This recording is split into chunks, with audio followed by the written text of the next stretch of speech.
মানে হয়েছে কি সকালবেলা ওই ঘুম থেকে উঠলে আমি যা শুনি মানে আমার কানে যা বাজে পোল্ট্রি মুরগির মাংস নরম খাইতে ভালো গরম গরম।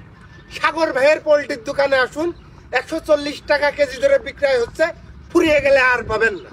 কিছুক্ষণ পরেই চলে আসেন যিনি, এই রাখবেন নাকি ক্যাম্বেল হাঁস, রাজহাঁস, পাতি হাঁস, এই হাঁস ও হাঁস নানানটা গেল। একটু পরে আবার যিনি মাইক বাজিয়ে চলে আসেন, এই দেবেন নাকি পুরনো ভাঙড়ি মাল, এই টিনের বদলে লোহা ভাঙার বদলে পাচ্ছেন গরম গরম বাদাম ভাজা। তারপরেই চলে আসে মধুর মতো মিষ্টি, তুলার মতো নরম, একবার খেলে আর একবার খেতে মন চায়। তো ভাইয়ের নিজস্ব ফর্মুলায় তৈরি নারকেল মালাই 10 টাকা, স্পেশাল 15 টাকা। এ ভাই তোরা আমাকে বাঁচতে দিবি নে?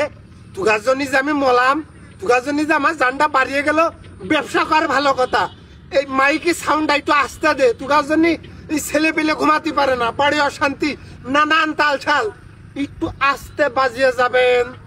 ধন্যবাদ।